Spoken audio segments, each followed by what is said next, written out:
Let's continue by dragging a few clips into the timeline.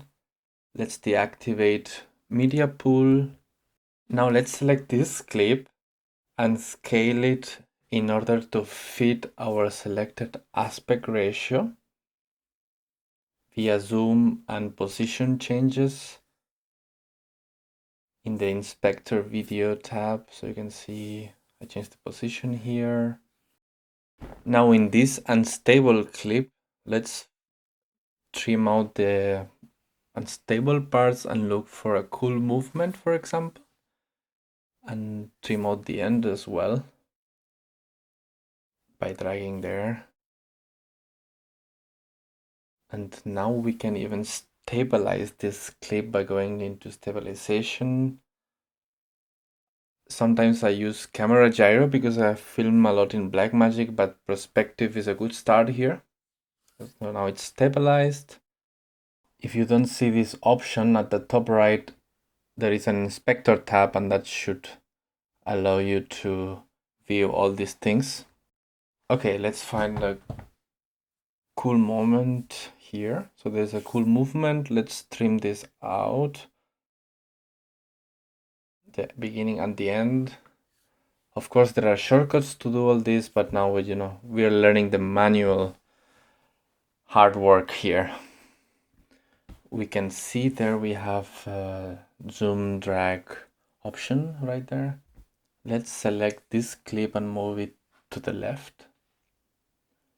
Right click, find in media pool. There we can see this clip is 50 FPS, frames per second, which means we could slow it down. As our timeline, I guess it's 24 or 25 frames per second. And if we do here speed 50%, you can see the clip will play at half the speed. Now I want to remove the gap in between these clips, so I select the gap and press backspace. If we right click on a clip and select link clips or unlink clips, we can separate the video and the audio, even delete them individually. Now let's link them back together. Right click, link clips. We can even link two different clips and move them together as they will be linked. Looking at this clip, you see it moves to the right. We can right click, change speed, reverse speed change, and the clip will reverse into the left. So that's an interesting thing we can do. I just pressed Command Z to go back. Now let's learn about transitions. Go into effects at the top, video transitions, cross dissolve.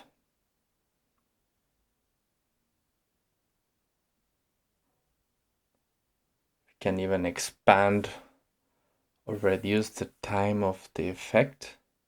Let's try now deep to color dissolve. You can see it goes into black.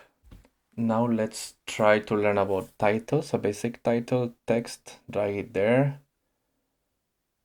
We can change the title in the Spectre tab, basic settings, for example. Drag it up, then maybe bring a solid color at the generator tab in effects. We could even change the color of the background. Let's say we go for white. And then of course we have to change the text to black to be able to see it.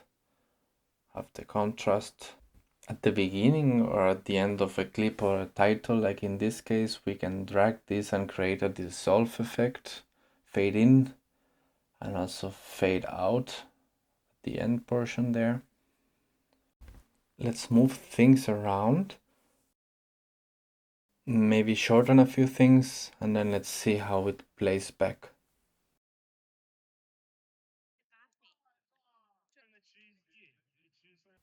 Let me bring in a soundtrack while keeping my folder structure. So let's drag the whole music folder.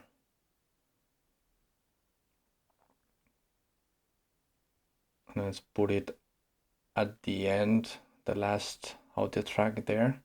As you see, as I move things around, it's pretty flexible. I can mute a track, for example, disable a track, lock a track so things don't move around while I touch other things.